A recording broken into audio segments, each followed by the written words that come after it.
Oke Derek, tadi sempat break karena terjeda HP-nya lowbat. Mbak Ena lanjutin. Jadi buat anak-anak kita, misalnya dia udah SMP, udah pubertas dan lain sebagainya ya, dia lebih bisa punya nalar. Tetapi usia-usia ini masih di usia-usia yang agak labil.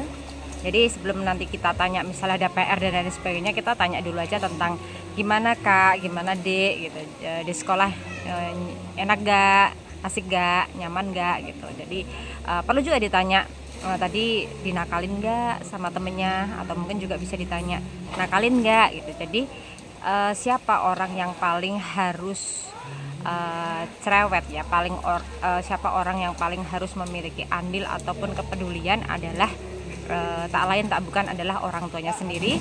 Khususnya kalau anak ini alhamdulillah masih punya orang tua yang komplit, yang lengkap, berarti dalam hal ini adalah ibunya gitu ya, ibunya. Jadi kalau bagaimana Mbak Enar misalnya ada kejadian orang tuanya harus terpaksa divorce, pisah dan lain sebagainya, saya pikir begini ya, kalau kita bicara sesuatu hal yang agak complicated ya tentang itu, mohon izin mungkin kita gagal gitu dalam urusan rumah tangga, kemudian tidak bisa bersama pasangan karena satu lain hal, karena memang jodohnya udah sampai di situ aja. Tetapi kita jangan sampai gagal menjadi orang tua. Artinya apa? Anak tetaplah anak, kan begitu. Tidak ada yang namanya bekas anak, tidak ada, tapi bekas istri, bekas suami, bekas pasangan itu ada, kan begitu. Tapi bekas anak tidak ada. Artinya sebisa mungkin jangan sampai karena divorce itu, jangan sampai karena urusan pisah itu ataupun ego masing-masing dari diri kita dan juga pasangan kita kemudian mempengaruhi bagaimana tindakan ataupun sikap kita kepada anak kita gitu. Dan tidak jarang sekali tentang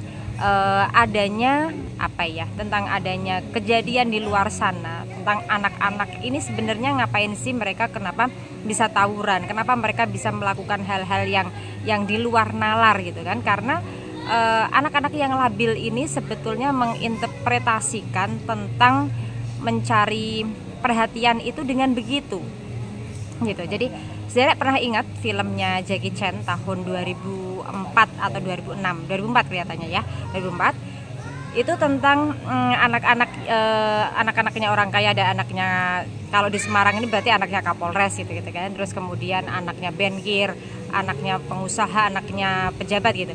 Mereka punya satu geng karena terinspirasi suka game tembak-tembakan itu, mereka kemudian melakukan untuk benar-benar menembak orang, membobol bank dan lain sebagainya, karena mereka sebetulnya punya masalah pribadi satu sama lain masing-masing.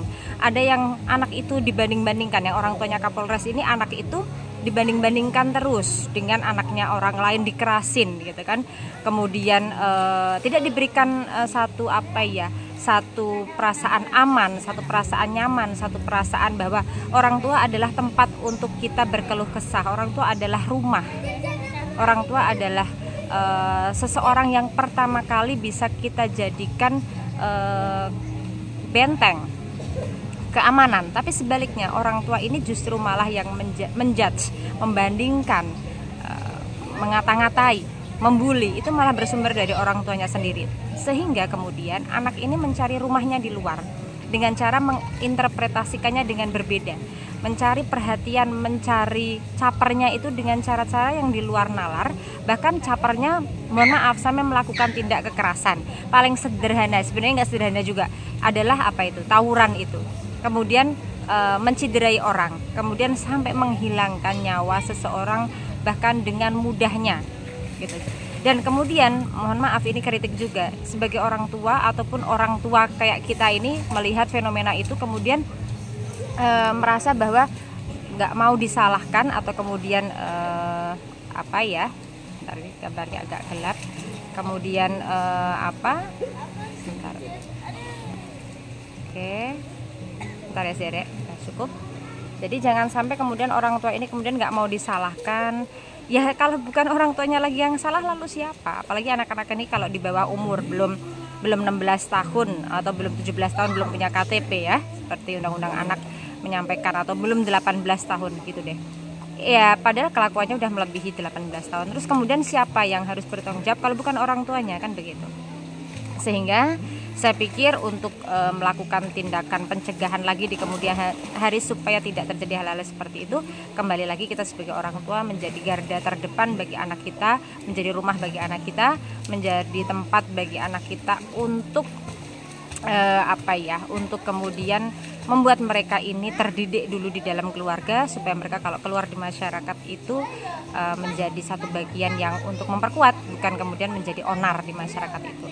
Oke Derek, mungkin itu saja yang bisa Mbak Enar sampaikan. Balik lagi yang ke era 90-an itu, nggak apa-apa si anak diminta mijetin orang tua, si anak diminta untuk melakukan kegiatan bareng-bareng sama orang tua, sesekali masak bareng orang tua, atau mungkin bercanda, bersukaria dengan orang tua kayak nonton TV bareng dan lain sebagainya. Jadi kita kembalikan lagi bahwa fungsi rumah tidak sebatas bangunan, tapi rumah bisa menjadi tempat anak itu paling aman, paling nyaman, paling merasa happy tanpa mencari kehappian di luar dari rumahnya itu sendiri. Enar Rasa Channel, edukasi, inspirasi, solusi. Wassalamualaikum warahmatullahi wabarakatuh.